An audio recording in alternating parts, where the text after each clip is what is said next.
Hello and welcome to ALTbrown. I'm your host Sharky, and joining me is co-host Patty. Hi. And joining me today is Rivenis Black, illustrator and author of the comic book Discordia. So Riv, how's the weather out there in Barbados? Well, it's always really hot. The only difference is sometimes it's hot and dry, other times it's hot and wet. Right now it's hot and dry, which is the better of the two. So I say it's pretty good weather. Awesome. Right. Yeah, we're out in New England, and it's been snowing all week, so... tell me a bit about your project Discordia. I've read a little bit of it so far. I don't want to give anything away at this point, and I don't really know how it's going to go as far ahead, but I was wondering what inspired you to start Discordia? Well, it's kind of the culmination of, I would say, my creativity over the years, because I've been interested in writing stories for a long time. I've been drawing for a really long time. I love fantasy stories, sci-fi. I've always just had this drive to create my own stories. There are a lot of influences as well, and well, for the most part, a lot of it was derivative until I started to get my own identity where it came to what I wanted to do. But mainly, it came from the idea of me wanting to tell a story that I stick with without getting bored of when another idea came along. So my thing is with Discordia, it's something that basically anything can happen. So if I want to tell a story in this genre or that genre, I can stick it in and it won't seem out of place because it's basically a fantasy, and fantasy stories give you a lot of leeway when it comes to what kind of elements and what kind of interest you want to give it. And it also has elements of surrealness, which gives me even more ability to just do what I want with the story. Gotcha. I think, I'm in 7 issues in. Because I'm in New York, so the only way I can get your copies is by if you're nice enough to send it to me, which you have been. And also, I've been downloading it on Comixology. So if anybody is interested, just putting it out there, you just, how you spell Discordia is Diskordia, and it's on Comixology. I think it's also on Amazon. Well, Amazon's also has bought over Comixology, so I think you can get it in digital print. So, what's happening now is I'm releasing a collection of the first 9 issues. Mm-hmm. That's coming to Comixology, so you can basically get it a little cheaper that way. Mm-hmm. And in a little after that, I'm going to be releasing it on Amazon Kindle. Oh, cool. Yeah, so stay tuned for that. Right now there are 11 issues out on Comixology, with the 12th one that should be coming out any day now. Yes. And I'm here working on the 13th issue. Yay. Sounds good. Yeah. So I know this is going to be total spoilers because I can't help myself by totally ruining the whole thing, because I actually do read the comic book. I'm trying to get through all of them, but I haven't yet. I'm on the 8th issue, I guess. So I would say, oh my god, first of all, this whole comic is a total mindfuck. If you were trying to explain it to somebody, not only is the artwork is done by you, but it's also the writing, correct? That's right. And I've told you this numerous times, how I love it. I really, immensely love it. Not because it's... I guess my psychological aspect of it, it's just such a mindfuck. It's if you like certain stories that, it's kind of a more modern touch of it's a mixture of Alice in Wonderland, Requiem for a Dream. If you're into those whole mental fuck kind of movies, Donnie Darko and stuff like that. And I know they sound cliche, but this is a better spin on it, because it's so the main character Jackal. I wanted to ask, is that loosely based on your own probably your dreams or your fantasies or whatever it may be? Because it seems it has this nice. A very hint of an undertone of Bayesian folklore, because I'm familiar with Anansi stories and things like that, and it seems it's very similar. And correct me if I'm wrong. Well, definitely. It has a lot of... I wanted a story that was very holistic in its approach to fantasy. I didn't want it to just be, say, European fantasy or the other things that we've all been overexposed to at this point, because there's a really rich culture of fantasy in countries like Africa and Australia. Mm-hmm. I was really interested in the whole, the outback and the dreamtime, which are Aboriginal concepts. And I just wanted to make a big part of like taking things like ideas and just putting it in a complex story and seeing how I can make all those things work together. Gotcha. So, do you feel that Jackal might be some type of little bit of you, possibly? Well, yeah, a lot of the characters are a little bit of me, but even especially Iverna, things like- even Iverna Descarna, she's amazing.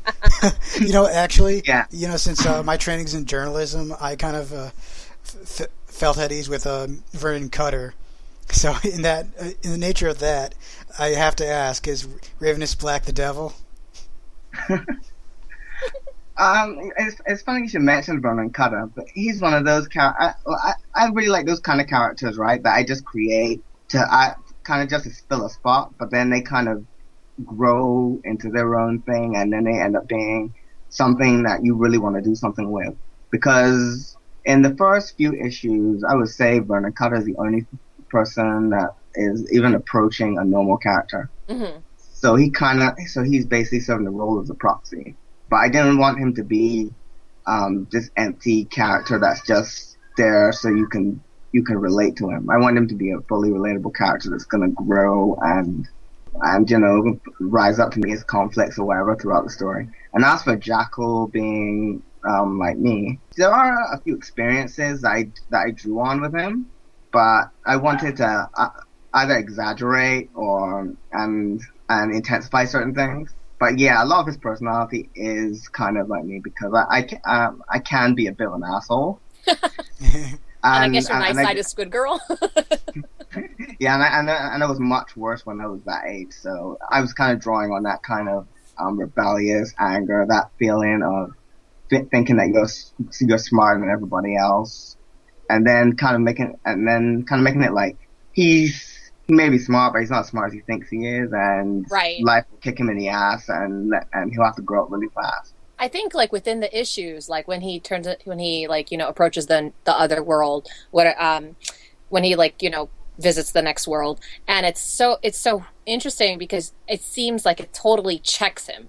Like he becomes really humble very quickly, not as super humble because he's still like battling with Squid Girl, who's his like, I guess I don't want to say sidekick. I think if anything, he's her sidekick sometimes.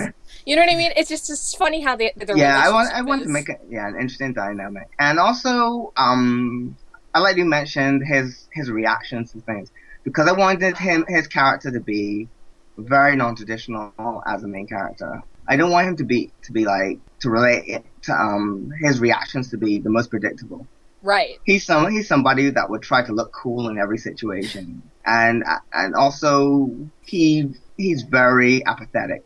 His apathy is like, at least at the beginning, his most defining trait. To the point where he wouldn't even react to things that much because he's like, I just don't care that much. Right, and I think that like Squid Girl exploits that and says, well, she kind of shows it that he's just a scared child.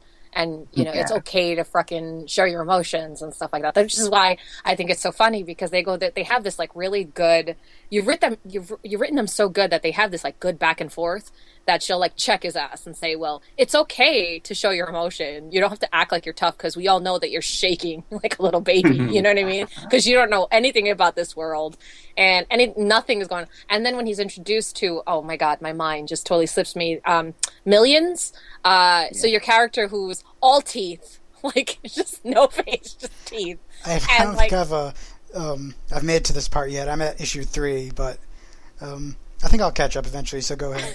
And yeah, that's surprising though. When I wrote Millions at first, I had no idea that people would like him. Oh, he's one of my favorites. I don't know. What is it and about? I'm actually running a character poll right now. Mm-hmm. Polling the most popular characters for the series, which I'll be revealing the results to in a few weeks. And it's interesting how high up he is. I think it was my third. I think I sent you, I think Millions was my third or fourth. And because it's, so for those of you who probably have no idea what we're talking about. So Millions is a character that's in another, I guess we can say loosely netherworlds, right?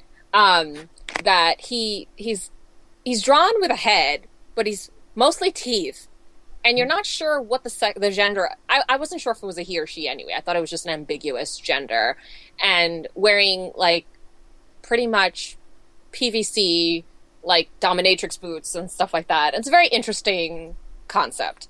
And then he's basically raw Ed.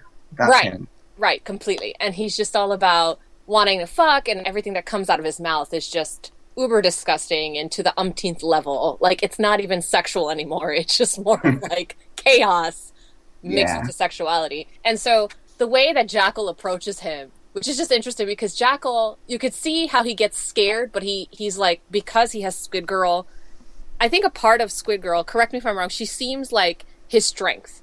And that's what I see Squid Girl's whole idea with Jackal. Like, I think that he would be so much more scared if he didn't have her with him. Oh, yeah, definitely. And that she definitely, he looks for her for support.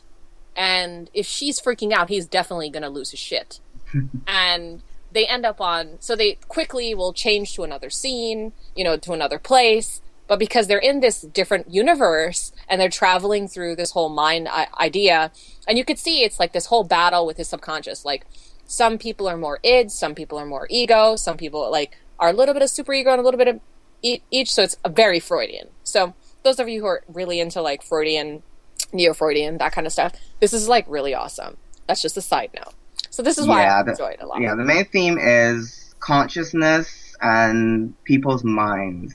And it's not, and I want to keep everything vague instead of it being like, oh, let's jump into this guy's mind or that guy's mind. I want it to be something like you're in this dreamscape that couldn't possibly be taken literally.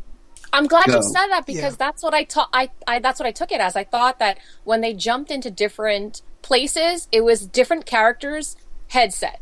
Like, and you even do like subtle ideas. So this is another question that I have for you. So when Iverna speaks, right, in certain characters, I see this with Iverna and pretty much another female character, right?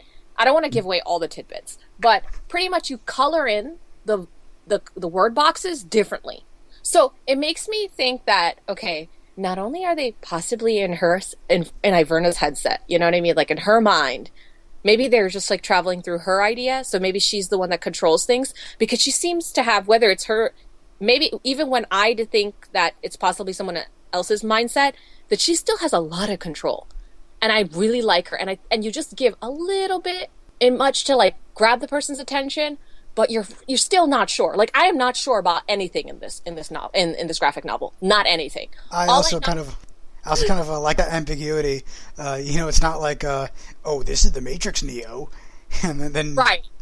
Yeah, I don't like those parts. I mean, I kind of enjoy them, but it's just not for me personally. There's parts where one character just exposits the entire plot to the proxy character, and we just understand everything. I prefer something that we're giving you something, you're experiencing it, and you have to make your own interpretation of it. I like that. I like that. You're coming up with your own interpretation of what's going on, and I also like, instead of spelling things out, to have lots of little hints and lots of little details. So that when you reach the end and you've experienced the climax and the fallout of that, when you go back and read again from the beginning, you will notice things, a lot more, little details that I find out. Yeah. Yes, because I was just going to tell you that I got to the issue 7. Right, this is why I'm not done with it yet.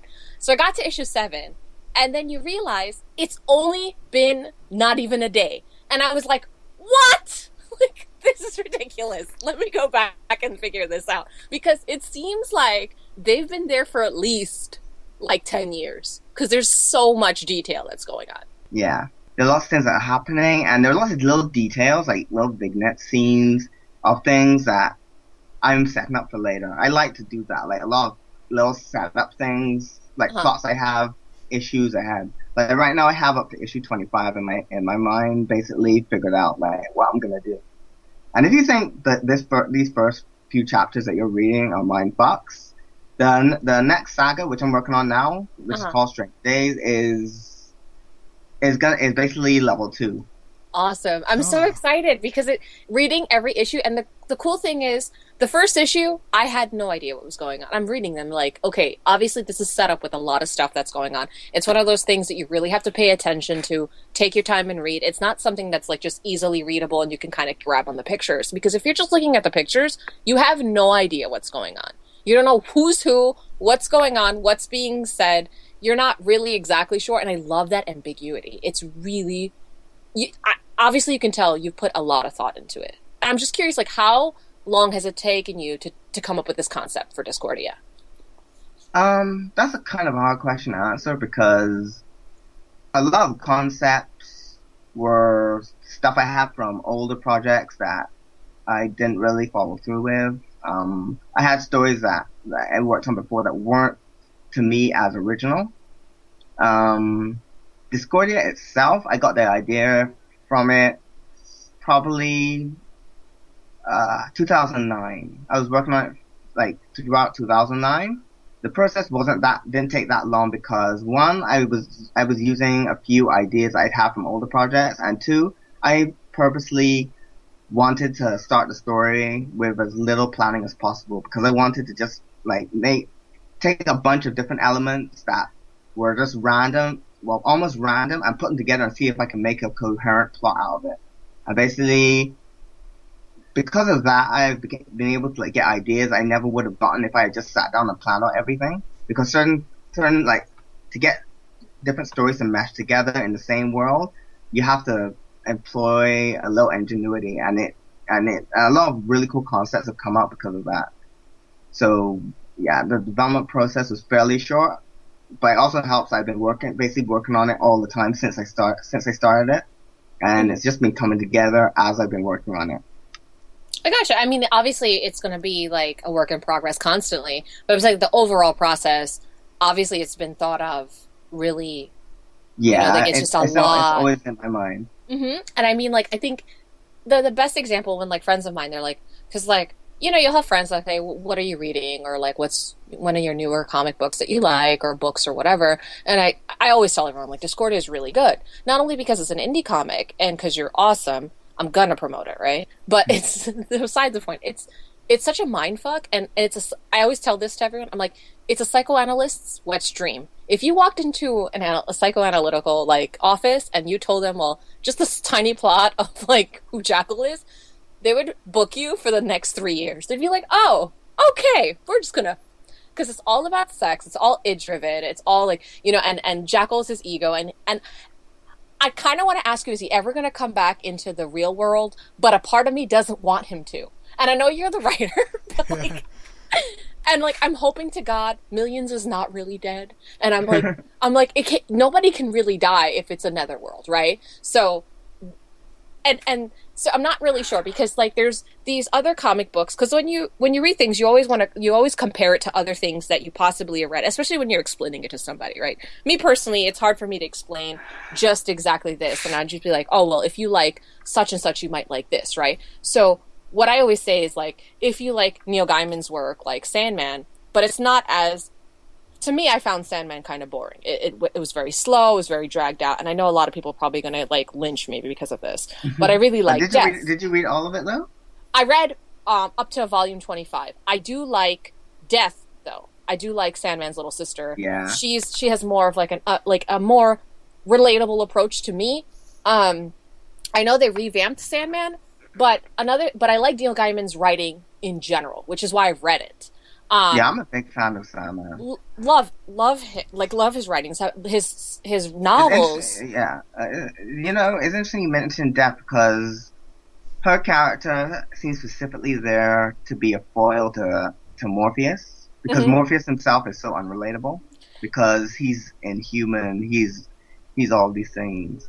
And so dry. He's just dry. Like he doesn't have any emotion. So I think like a part of me reads, and I think it's just our, crazy subconscious will relate more to comic books and characters that we feel relatable to, or like we see some kind of similarity because we're just all egomaniacs at the end of the day. But I really like the characters I can just really relate to and see myself in. Right. But I think you should read the rest of Sandman. Yeah, I haven't read much of Sandman. All of that I guess. they are relatable. His character development. Maybe. I mean, like, there's also one of my favorites is Lock and Key, and Yeah, I don't I know, recently read that. I've read a bit of it. I've enjoyed what I've read. amazing. So it's over. There's Yeah, only it's 6 very volumes. It's very good, and unfortunately, it got it's done. But Yeah, but Joe at least Hill's it's writing is amazing, like amazing. And Yeah, Patty, have you read The Max? no, I haven't. But Oh, you you could should check that out. You should check that out. That's a big influence of mine. Nice. So my thing is when I tell people about Discordia, right? This is what I tell them. I'm like, if you like Lock and Key, and they're like, well, I don't. Some people are just like, what is that too? Like, so you gotta go. You start from the basic. You're like, Sandman. Do you know Sandman? Let's do that. Or do you know this movie or whatever? Like I was saying earlier, like Requiem for a Dream or Donnie Darko. It's just like things that you swirl down into this like Netherland of like dream world. You're not really sure if it's a dream world or a different parallel universe. It's all ambiguous, right? But then anything goes. There's no rules. And the top is bottom, bottom is top. It's like being in one of those crazy Escher paintings or Dali paintings. You're not really sure, like the time is melting.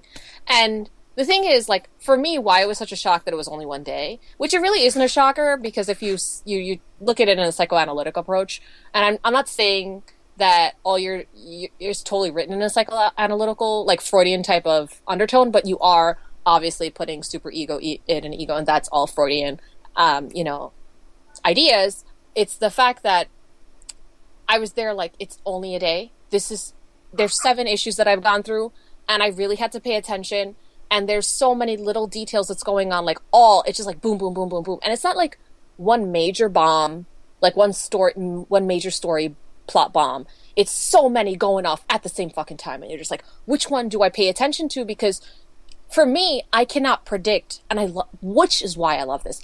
Most things you can predict, or somehow you can predict certain things. I can't predict shit. The only thing I can predict is that Squid Girl and Jackal are going to be together. That's it. Like, where he goes, she's going to be, and she's going to be where he is. That's it. Everything else is up in hands, and this is why I really like it. The whole creative aspect for it really is anything goes in this novel. And I don't know if I have completely missed the mark on what you're trying to portray, but this is my idea on what I've actually gathered from reading Discordia. Right. Well, I'm coming from a different perspective. My point of reference isn't really Sandman, but more Grant Morrison's comic The Filth, which is a bit less mystical-minded. I guess it's more literal. And I don't know if you've read it, Riv, or Patty. I've read some of Grant Morrison's work, I believe, but not that one, though. All right, so I think you're probably getting where I come from in that perspective. And in that sense, that's why I also enjoy Discordia. I was kind of fascinated when, right in episode 2, where everything kind of sort of thrown in alongside Jackal's story. And I really enjoyed, trying to put that all together as a puzzle. Yeah, I'm Oh, you're saying? No, I just think Jackal is funny in general. Go ahead. Yeah, I like that.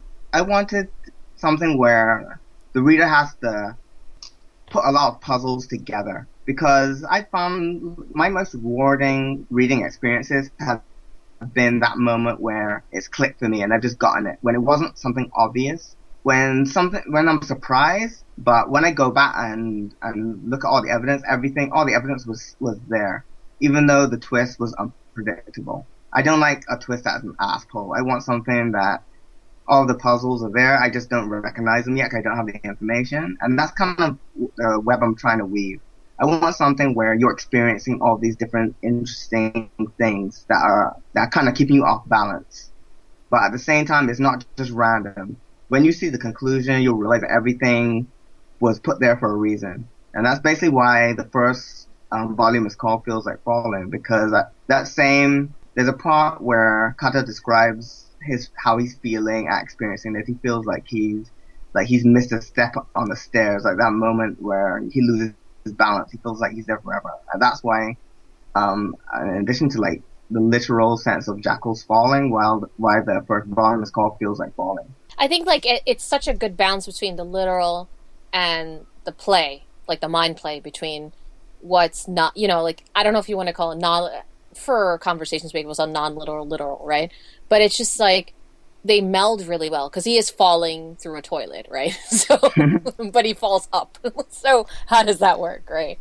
So I think that's really interesting. And just him, like all characters are very, very diverse. Like they don't have similarities between each other, but there is this underlying power struggle that I feel. And maybe I'm just perceiving that, but it seems like Averna wants this, Millions wants this. Jackal is not necessarily fighting for power, but I could see kind of it in Squid Girl, like because she's obviously she's alluding that she knows so much, but she's not really telling you, and she's just telling Jackal. Well, I feel like we're all Jackal, like we're all like on this ride, and we're not really friggin' sure what's going on, and like we're getting a little bit here, a little bit there, a little bit there, and we're seeing it through his eyes. Well, obviously because he's the main character, correct? But it's like you're being put in as Jackal, and I think that's so well written and so creative. In the sense of like reading as a comic book, like you're taking the ride along with the person. You're not the reader, and you see the main character, but you kind of already know what's going on because you're getting the backstory and the side plots. But you're literally seeing it through Jackal's eyes. So, although it's non-literal what's going on, you're literally going through his voyage, and I really appreciate that. Yeah, what I really liked about it was you have that kind of Alice in Wonderland or Wizard of Oz type thing going on, where he's either trying to escape his reality, or Jackal is kind of wants to, I guess, figure out something about his reality, or he may end up learning something that helps him when he returns to reality, if he does at all. Yeah, that's one thing. It's probably not clear yet, but an overrunning theme is that I don't want there to be strict distinctions or like a partition between reality and unreality. The thing is, it's all one thing, and you could be walking and you wouldn't, and if you're walking from one to the other, you would not know the point at which you have crossed over. So it's like borders in the real world. If you're actually walking there, you wouldn't actually see the border. You would just cross over. Because everything's blurred. And then it makes you start to think that what he thought was reality, and I'm pretty sure this is what it's going to allude to, is what he thought was reality is probably not. And that he's going to see it through more clearer. There is, I know when you were promoting your graphic novel, you had a character, I don't know her name per se, but she kind of looked she looked like a female Cheshire cat. Like that's my best thing I could kind of, because she had like a big cigarette. She she looked like kind of like a cat, and totally purple. And I'm not sure if I haven't seen her introduced yet. Oh, she's coming soon. Right. Very, very soon. I figured probably the reason why she's been around so long in terms of promotion and stuff like that is because she's a very old character of mine, and I've just been like, she predates Discordia. She is very literally a planeswalker. She walks from one of my creations to the other, and this will be the third one she's been in so far. Cool. So yeah, there's a bit of meta right there. So it's like you're doing pretty like very similar to like what Roman Dirge and like Jonan Vasquez does throughout their graphic novels and their cartoons and stuff, their animation. Like you have a couple of characters that you've had predated your graphic novel, but they have their own backstory. Yeah. That's awesome. Yeah, there's actually a novel I wrote that almost no one's read because I haven't released it. I just wrote it and just left it in the corner to gather dust. So how are we supposed to know? I want to know more about her. No, she's not from that. She's not in that. Okay. But there are ties between that novel and Discordia. It's nothing that you need to know, but it's like fun little Easter eggs I put in. I mean, one day, hopefully, maybe I'll release a novel, because there are characters from the novel that do appear in the comic, but you don't need to have read the novel to like get any insight on the comic. Mm-hmm. So that would be unreasonable. But the character's name you're talking about, her name is Zensi. Okay. And as I said, she'll be showing up very soon, because the thing is, people kept asking me where she's coming, when she's showing up, because I have paintings of her, and I would tell people, yeah, she's a character from Discordia, and I even have her profile on my blog, mm-hmm. and people were expecting her to show up, and it's been like 4 or 5 years, and she hasn't showed up in the story yet. Right. I mean, she's actually been mentioned within the pages, and she's had a cameo. So she'll be making a full appearance this year for sure. Great. So my question regarding, so you're in Barbados, correct? That's right. And so I'm not sure if our audience is aware, but they do have Anime Con, and you guys have your own Comic Cons and like graphic novel like conventions and things like that within the community. Although Barbados is a small island, Yeah, all that, yeah. there's like huge, like I see pictures online. There's huge amounts of people that show up in cosplay. It seems like anime is very pertinent in BIM. How is the feedback regarding your community with your artwork? Well, it's been very positive, especially since Anime Con, because it's for something that's so recent. It started in 2010. It's grown significantly. I've met lots of people through it. I've become aware of other artists, other cosplayers, people that are interested in anime and everything like that. I mean, it's pretty big. I mean, I would say it's as big here as it is in America. Have you seen anyone cosplay as any of your Discordia characters yet? Oh, not yet. I have some people that want to do certain cosplays. I've had people that want to cosplay as the character Glory Gladstone. A lot of people want to cosplay as a Verna. I definitely want a Verna. I would say a Verna, definitely. There's actually a friend of mine that did that really loves the character, that did a makeup tutorial that's on YouTube. Oh, cool. She did the makeup for Verna's makeup. It looks really good.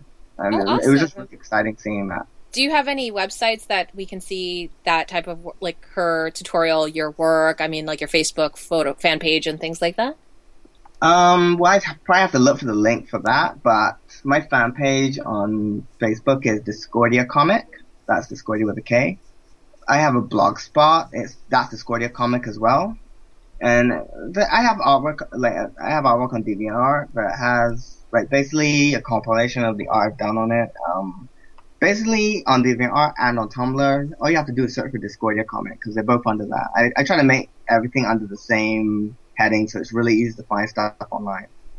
For sure. I appreciate that because as soon as I type in Discordia, I get like 20 websites, and that's awesome. It's good that you're like definitely updating everything. You're just so proactive in the social network and I'm assuming that with the internet, like because of your social media, you're able to reach a lot more readers that way. Yeah. Things have been really really good because of social media and Comixology, which is a really great platform because one, it's like number one, it's a national platform, and people from Marvel and comics from Marvel and DC on there. It's basically the premier place, and since they opened the submit program where anybody can submit their comics and have them on the shelf right beside the top selling in the industry, it's a lot of exposure. Yeah, I'm not sure if you were aware, but in Comixology, you were rated in one of the top 10 like indies. Like submittals? I know it was rated in the top 100.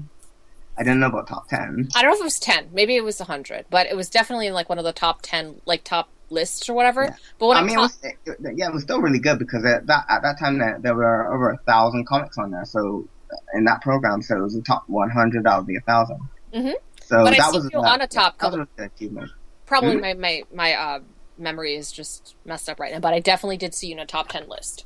In some and the thing is, before that, before the top 100 list, I wasn't really even promoting on Comixology that much. At that time, I just had the comic on my blog, publishing through ISU, on low quality, on low resolution that people could just read for free. Mm-hmm. So it was like, I think from the last few months, I've decided to really try and push on Comixology the most, because if I can get the sales on there up, then they'll have more reasons to, put me front and center.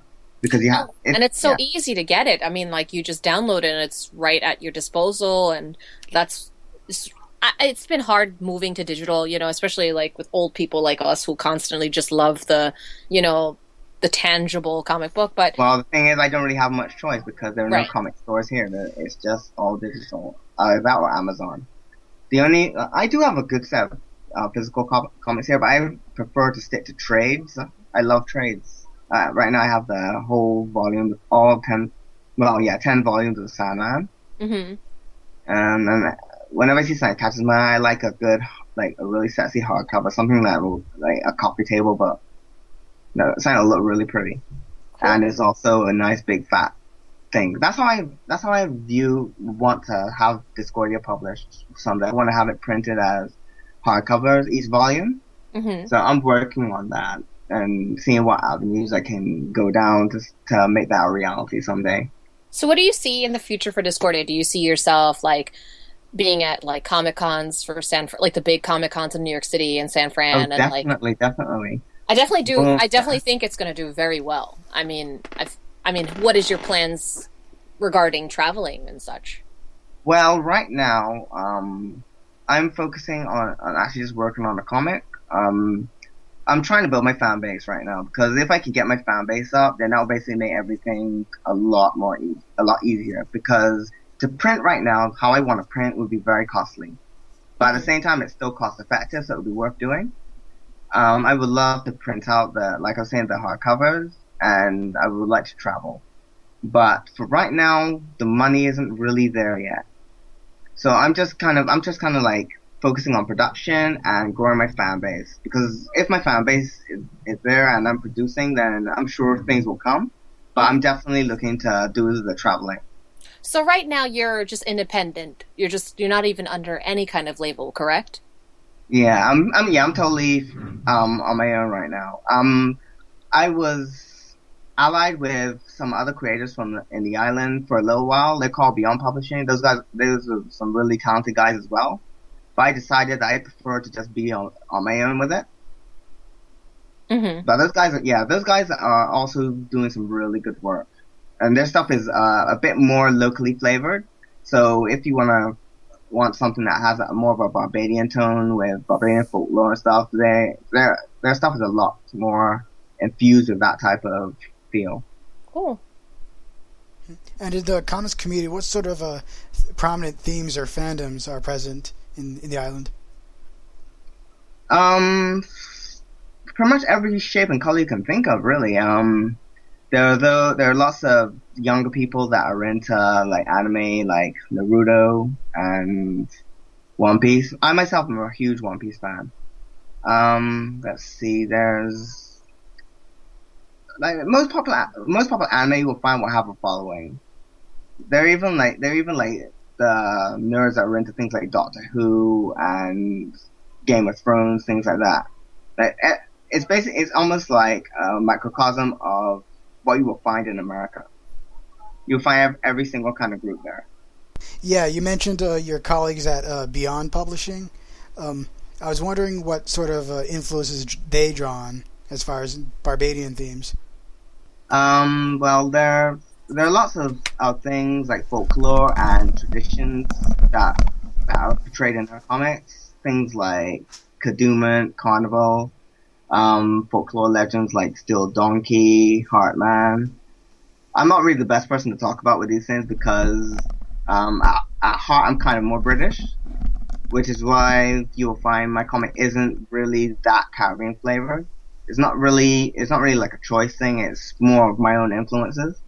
Yeah, certainly. But they really show what can be done and what potential Barbados and the Caribbean have as a setting, way better than I ever could. Do you think that Barbados would definitely be on the map for maybe future pushers of like comic, like just having a big con possibly? Because I've said, like I haven't lived there or like immersed myself there, but having like enough ties, you see like photos and videos and stuff like that, and it seems like such a huge turnout. Like, do you think that possibly the bigger companies might reach out to you guys and probably start up a bigger con and maybe have a pretty lucrative future there? Well, anything's possible because it seems like every year it is growing. There's a big focus on cosplaying, more cosplaying than anything else right now. I would like to see more of a focus on writers and creators and comic artists and stuff because there was a bigger emphasis on that before, but it is growing, and I think the people running the event are trying out different things to see what will work, and I hear that all the time. They're trying to grow their sphere of influence. So I think that's very possible. is there something else that you might be working on aside from Discordia, or are you just going to be putting all your energy into that right now, which is a huge deal too, because it's a lot as well. I mean, I do have some projects that I would like to work on, but realistically, I don't really have the time right now. There are a couple of other story ideas I had. The most prominent of them is a character like comic called Murder Girl. Mm-hmm. Right now there is one, well, there are a couple of illustrations I did of her, and a comic strip, like a single comic strip, which is basically just an introduction to the character that I did a few years back. I have a one-shot graphic novel idea to do for her, but realistically, I don't really have the time to work on it right now. I would like to at least have the script done sometime in the future, but I keep getting a few other ideas I would like to work on, but in a way, it's a curse. That my first big project I decided was going to be such a big project instead of like more short stories. But Discordia is pretty much a long haul plot. It's going to be big, it's going to be huge, and epic. It's going to go on for tens of issues. And you can say it's a mixed match of lots of short stories pushed together too, because the backstories for all these elaborate characters are, I think you can have volumes and volumes. I mean, I would read definitely millions, at least 10 of these characters' backstories. They would be immense. Like they'd be, and you know they're intense because it's all these little trinkets and little ideas that are all put together. I mean, I don't even know where to begin with Iverna, what her backstory would be, and that in itself would be interesting. She's one of my favorite characters because she's so complex. Mm-hmm. I have this question: is like, what would Iverna do in this situation? And it's so interesting to answer this question because I don't want her to always just be cool all the time. There's lots of depth to her. There's tragedy to her. Right, you can see her pain. Definitely, yeah, like for a lot of times. Yeah, because I just wanted to have, because she has a long story history. She's older than she looks. Mm-hmm. She has reasons for what she's doing, and I can't really say any more about spoiling. Right. But you do learn a lot in the next 2 issues, like Patty. So when you read the next 2 issues, then you'll find out a lot more about her. I mean, she'll still be a mystery, but there's a lot to learn about. I love the speculation, though. I just love the gab. I'm definitely going to contact you just to, speculate and, this. Yeah, I love to hear that stuff. But, like, for me, Iverna is, like, I constantly battle with her per se. Like, is she real, not real? And I feel like a lot of the time she's Jackal's subconscious of what a mom is. And, like, his mother, idea. And although he doesn't have too much interaction, like as much interaction as you would with a mother figure, maybe that's why he's so cold and apathetic to certain things. And that's just one theory. Like we could sit here all day speculating what she is as a person because she's so multi-layered, so complex, and again, you're not sure if she's even real and if it's just a portrayal of what these people are putting out. It could be, sometimes I feel like maybe she might be Squid. Like if I read tomorrow that she's Squid Girl's mom, I'm going to be like, oh my God, maybe not sure. Like, so yeah, speculation is just good because that's what I want. I want something that you'll read that will not just stay with you, but stimulate your thoughts. I want to write something like that that's not just easily forgettable. Yeah, so that was my main goal with this story, to create something thought-provoking, mm-hmm. Emotionally resonant. And I think I'm still like trying to get that perfect tone I'm going for. And I think in the more recent issues I'm getting a little closer, but I can't wait to reveal certain twists and see who saw them coming, who didn't see them coming. There are a lot of shocking twists that I'm setting up. Are you like definitely up for debating on your Facebook pages and speculation for your fans that are out there that have all these ideas? Because of course I'm not the only person that's, overthinking this. This is just one of those things that stimulates your thoughts. How would your fans reach out to you in that type of manner? Well, it's really easy. There's a Facebook page. I answer all messages or comments. You can also message me on my Gmail account, discordiacomic@gmail.com, where you can join the newsletter, where you'll get up-to-date previews and information about the comic and about upcoming stories, stuff like that. And you can also message me on that. I'm really easy to reach. As well as entering. They should definitely enter the little contest that you have. Yeah, that's true. Yeah, that's true. Right now, because the first volume is about to hit Comixology soon, the collector's edition, which will be retailing for $12.99. It will be over 250 pages. It will be all the first 9 issues of the series, plus a gallery with lots of art that I collected over the years to do with the series. Well, because of that, I've been running a couple of contests. One of them is a character poll where you can vote on your top 5, 10, or 15 favorite characters in order.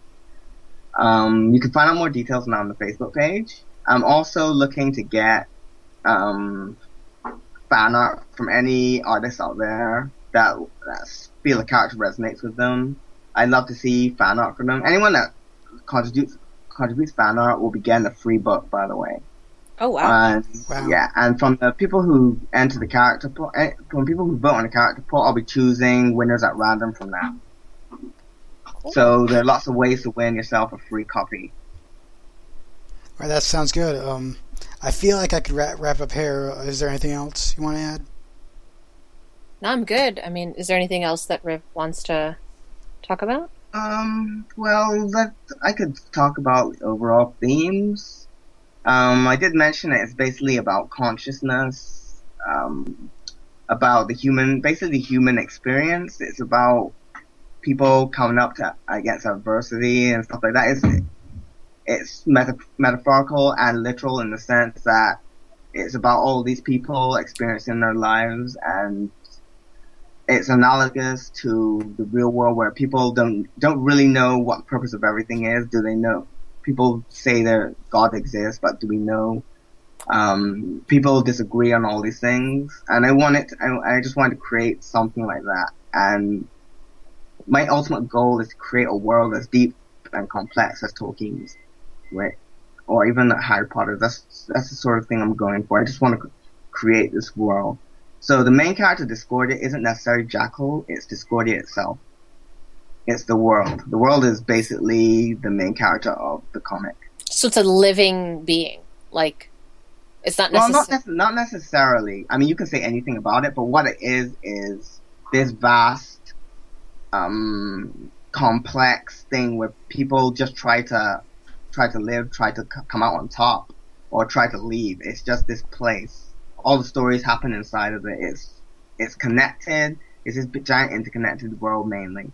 So every story might not feature Jackal, but it will show another facet of this world, which is the world that the comic takes place in, which is a world where everything can happen, like where consciousness is basically reality.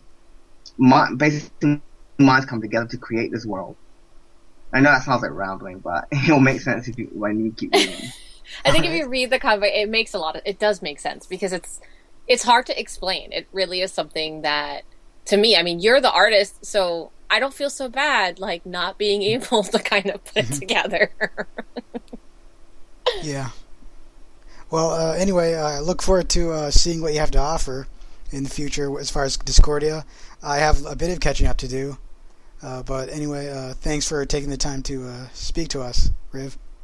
You're welcome. Thanks for having me. All right. Much love.